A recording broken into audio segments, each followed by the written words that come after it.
Nitok do hawai kan tabona Nampo Kumar Hembrom nuya janam do hoilena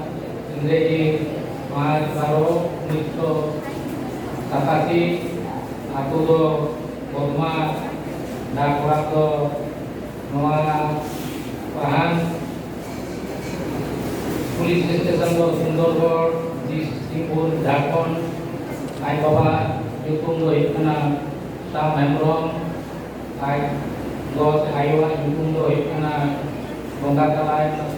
akan naik Sumi Pilihan Hembrom Nuito Nitok do Assistant Professor kanai Santali Bagra Open General Degree College Talboni Koima Kapura Bisnupur Jila Kuchingpur West Bengal Nuito Kaya Kuna Ho Party Seminar Kore Attend Akada Ajak Paper Se Satame Saman Akada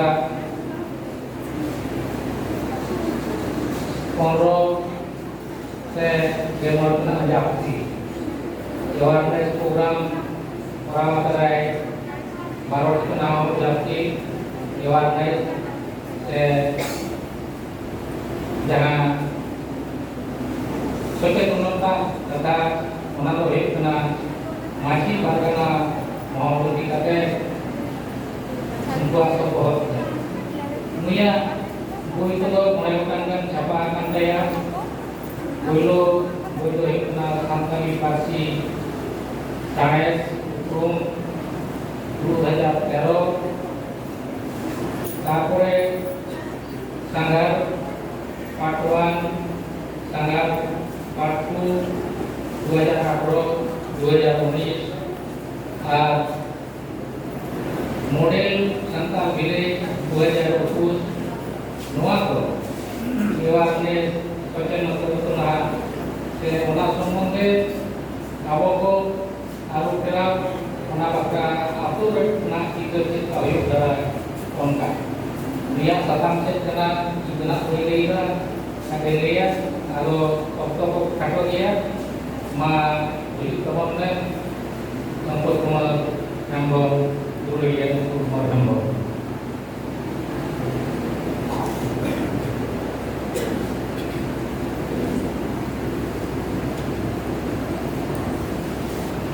Sehingga Noa Akare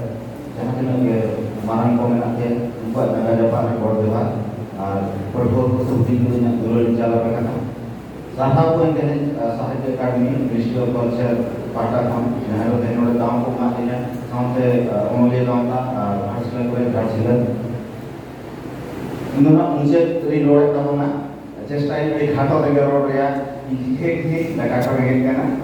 Anyong mangsa Nahajasti Tehina ko galmara ya role of missionaries in the development of Santali language and literature. Jahana gagoche ko ror ya paling joto lagan kata ko ror mujhe mitan satam tu jahan ko emat din dahan jama katanya jabitan puthi kita Hill of Roots Life Love and Poetry a Portrait of Santal. Santal tua cek citar ko emaka nama puthi le Hill of Roots puthi kana bongkai thon mena Indo banyak mereka jelas kan oleh ibu ya bu.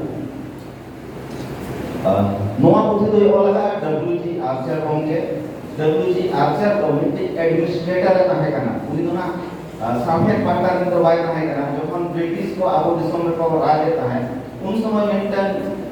Deputy Commissioner tahe kana Santal Pargana ke. Uni ya putih tu नियम maintain बड़ा are maintain बड़ा Tribal Law and Justice. जहाँ तो विचार संतान को विचार व्यवस्था जहाँ रहा हो इन्हें तो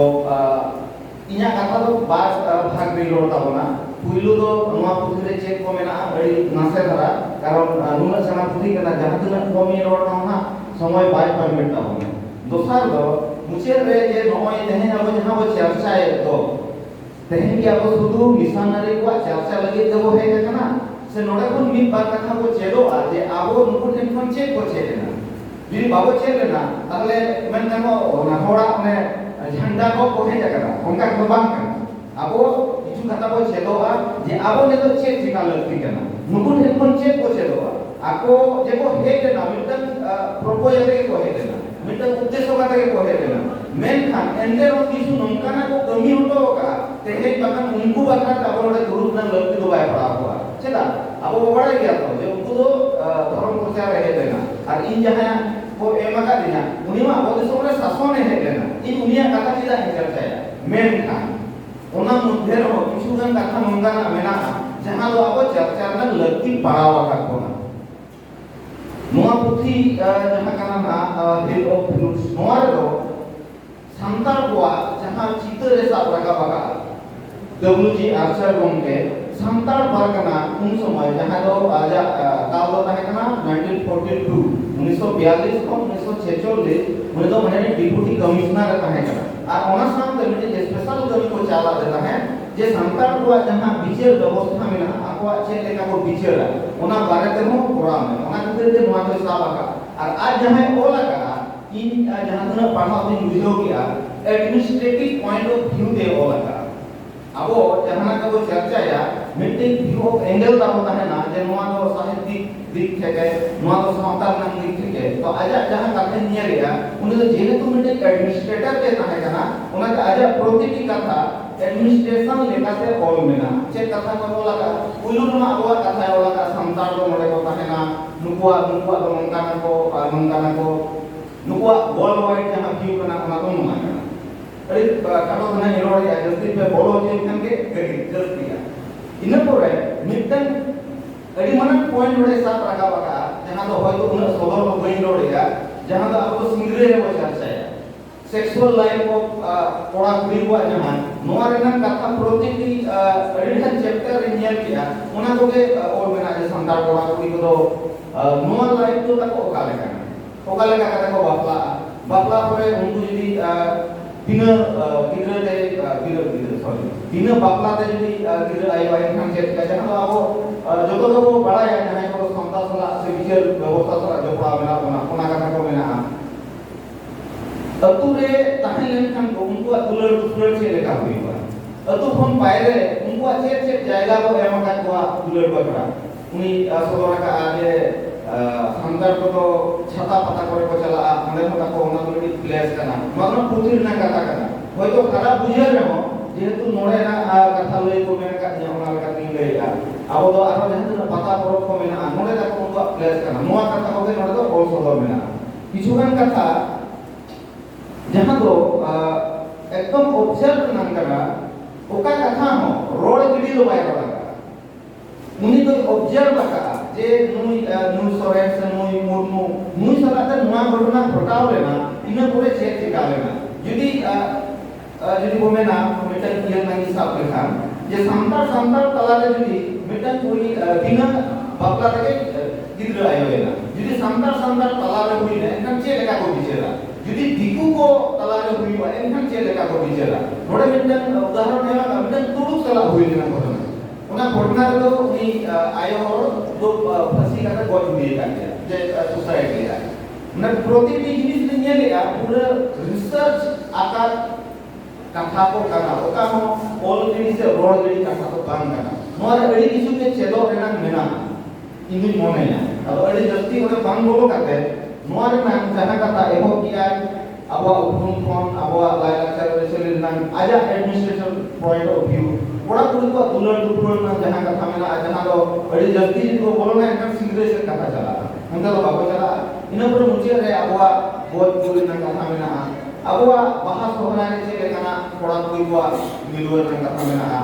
नुआ को कथा मेना अब इन नुआ पुथी रे एडी जस्ती गोइन बोलन करा निया को मेन करे जे नुआ पुथी ना कथा दो मुझे लिया जो तो हर पढ़ा दरकार कना कौन समय तुना भीतर इनो कोई बोलो दाड़ेगा इनो बोलो ना लगती ना जे हेतु और उनके लई के ज्ञानी तो अवेयरनेस प्रोग्राम कोई करवा अपने मछली पारगना बाबा को सला तो ओना रे तो हेतो हो इन जेतु वेस्ट बेंगल ना मछली पारगना मसला जोपड़ा भी ना एडमिनिस्ट्रेटिव पॉइंट ऑफ व्यू ते अब डीएम सला गुरु लेन खान अब अच्छे लगा होगा ना एसपी सला गुरु लेन खान अच्छे लगा होगा ना ओना को ना अडिशन कथा रे साफ नाम हम बड़ाया हिजु कंजन रे मारना आरो गए बुझाया वीडियो करना ही सोलो रे तो हनी रिकॉर्डेड दिया पे या कथा को सोशल मीडिया रे आराम दिया नोआ कथा तो नोड़े की मुझे दिया है तो हे के इया कंक्लूजन रे जे तेहेन जहां तना ओंके को गालोची को रोल ले किछु काने आजोम ले किछु कान कोई आजोम दाड़े ना तो नोआ गालमराव रे जहां अब चेदो दरकार कना इया पॉइंट ऑफ व्यू नोड़े ना मनार नि ले इया पॉइंट ऑफ व्यू दी नोड़ेगा जे उनको ठेन कोन अब चेक को छदवा से चेक दरकार कना उनको तो अड़ी नपाय ऑब्जर्वर रहेगा जे तेहेन अब जहां तना जे सामने तो चर्चा है माना अब तो या तो साहित्यिक दिख को चर्चा है माने वास्तव जीवन चेक करना मिटन अतुरे चेक फुटा करना ओना वास्तव नुई होर नोंगायना नुआ परे नोंगायना विचार नोंगायना इनो पर नुआ करना हटावना नोंगान ऑब्जर्व काते पुथी को दो अड़ी कोम के वो ओलिया इना नजर ते दो ओना ते अब तो नुको ठेन तो ओना ऑब्जर्व आर ऑल चेतो एना लक्ति मेना आ दोसा कथा नुको दो अड़ी नापाय प्रचारक को ताहेगा तो गंगे को लई के आज उनको तो इसलिए धर्म प्रचार करे ना वो बड़ा मेन का उनको जहां को प्रचार किया प्रचार को गाना का तो नोआ तो 100 पे 100 हो एमदा को नंगा तेहे नो आबो जुदी जहां मार्केटिंग रे मेना होना से जहां को से प्रमोशन से एडवर्टाइजिंग रे मेना होना उनको को बढ़ाया जे मिटन प्रचार कराव लगी ते हम चेक चिका होया आम मिटन होड़ आजा गहिर अंतर मने ना कथा जदी बाम सा करे उनी तलारे आमा कथा तो बाम कर जाले उनको आबो को ऑब्जर्व ले कोना आबो को बुझाव ले कोना नुकु तलारे दो नुकु तलारे दो नोंका कथा जदी आले धर्म ले प्रचार से नोआ कथा बोले प्रचार एनखान ले प्रचार दाड़ेया उनको तो अड़ी नापाय प्रचार को ताहे करना इना परे जे कोछेदोआ नियम परे इंग्लिश मेना नोआ जे दरकार जे आबो नोआ जे वो चर्चा किया तेहे एनान को मुना बड़ी समय को एम किया आबो की शुद्ध निया के वो चर्चा है आबो चेक को दुनिया नोआ बारे तो हम बार कथा वो रोड़ा तेहे नोआ तो 1942 टू 46 रन पुथी कना निया पर आगमन मकान पुथी मेना हर पर माना काम करे कथा हमारो गरीब मेना ट्राइबल लॉ एंड जस्टिस तेहे को की आबो संतान को दावाई पे नोंगाना पुथी को वो ओलेया या कुबलिना सनाम कोठे इन चेनो नोआ जगह रे तेहे धबी की नोंकाना को कमी करना से सुदु सामने रेना मी पास्ता के ना हम दरकार करना मेनखान नोआ पाटा तना को कमी करना तेहे जन तो सनाम होड़ मोबाइल को घंटाएगा होय तो किछोर कथा बा जो अपन मोबाइल को घंटाएगा ओना मोबाइल ते तिना फेर कमी गानो नोआ मी तो गानो उधरगा उनको तो धर्म प्रचार को है केना इधर को ऑल किया तेहे उनको बाको इधर लिया लेते हैं तो 100 बच्चों से 150 बच्चों पढ़े आलिया नितुम देना सिंपोजियम से सेमिनार में उनको बाको इधर लिया उनको तो ओना समय रे आको कमी कथा को चलावेना तेहे आबो जुदी आबो नोमा ने जो डिजिटल जुग रे बोलो कना आबो मोबाइल पे किछु गान नोंकाना को कमी किया इनी मोनेया से इन जहां उइरन से बुझोती नामका हिजु का दिन रे नोमा आबो सावता ले गड़ी माना के मिटन डॉक्यूमेंटेशन हुई दाड़िया आबो अतुरना मिमिटन सेरेन को चेक को लगा ना मिसन सेरेन को क्या आबो नोआ तो फोटो को मेना के जहां तो उन समय आबो ताहे बन बड़ा आबो कोठे कैमरा को ताहे कना समा आबो नोट कोठे ने तो आबो रिन होड़ आबो कथा तिना को डॉक्यूमेंटेशन है ते जहां तिना के यूथ को मेना बना इ मोनेया ते यूट्यूब अड़ी नपाय पंथा मेना जतो के को बड़ाया सोशल मीडिया अड़ी नपाय पंथा मेना जतो के को बड़ाया ओनारे जुदी किछु होड़ तो सेरेन के पे कलेक्शन दिया यूट्यूब रे जुदी हिजुआ सेरेन चला तो नि कोई होड़ कना निया रहा वो सब जामा नोरे जहां पोइट्री ना कथा मेना ओना को सेरेन रेना के इंग्लिश वर्जन कना रहा तो बाबो जामा मेनखान नोआ जुदी को कमिया रहा हो जामा ओकोई सिंगरे कोराविया ओकोई जहां ए रोड ना प्रेजेंटेशन ना जहां मिटन चेंज मेना प्रेजेंट मेथड जहां ओना होबो न्यामा नोआ को कमी रे अब जहां तना जुवन को मेना ओना इनो को हाड़ा माकना इनो कमी कान गया जला सनाम जुवन को ते को कमिया नोआ को कमी लेकिन हिजु करती रे आबो को लगी से आबो रे आगाम जहां जनरेशन कना को उनको लगे मिटन डॉक्यूमेंटेशन को बिना हटोका दिन दिन दो आदो एटा होड़ा डॉक्यूमेंटेशन दो बाबो चर्चा है अनुमा निया को मेन काते nya कथे मुझे दिया सनाम को के आ मुझे जोहार जाओ ना जोहार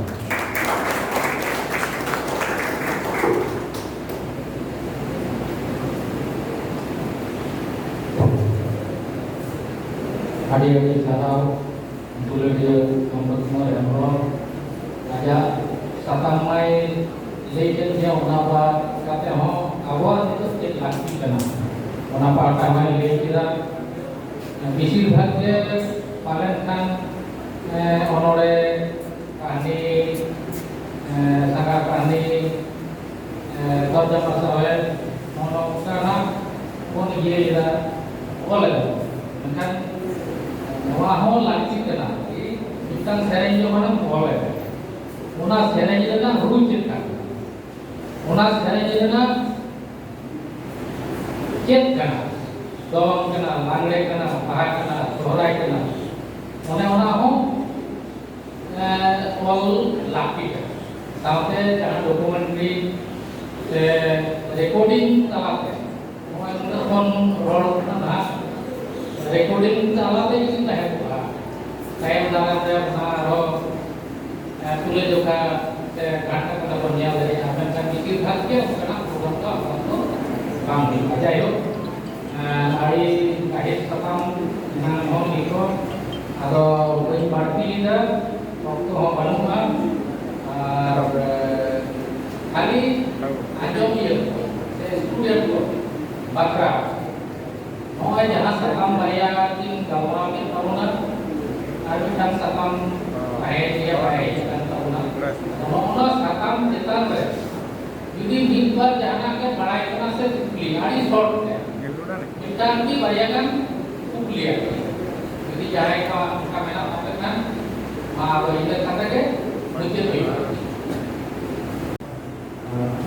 ये तो मोसिया का गांजा पर गांजा सीधी संशोधन नहीं किया फोटो में और ये लोग जो अब जहाँ माजी पर नाम महाल के उसका शांति पारी नचुल ना सामने मुझे ना कभी पड़ा सामने बंगाल में जिसको लोगे देखी भी लेता है आज माजी पर नाम महाल के उसका की तरह नचुल का सामने जीवन मीटर बोयला जीवन वर्को हिजू काम करना WCSL ना ट्राइबल लो जस्टिस इदी करते नोवा को जहाँ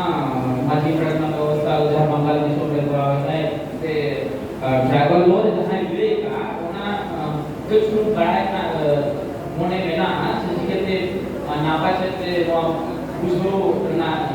इन चेष्टा है नोवा बहुत नहीं बात करता बड़े अच्छा देखिए जोहार के तेन माना ओना पुथी चितान रो बाय नाहे kana ओना तो आरो पर्सनल लो गलमरावा एलो हेलो ब्लूस पुथी चितान रे ना इलो को मादिन ता ओना तो जेतु डब्ल्यूजी आचारा से आरो पुथी kana ओना तो अब विचार व्यवस्था चितान में मेरा ओना तो आरो गलमरा तो बाबू मुझे अच्छा ठीक है atau babon dirinya atau mai apa anjom yang buat boros pohon sampai Sahitya Akademi mulai Monolia Gauta Jharkhand Branch, Onako Talate atau itu tuh mujud negeri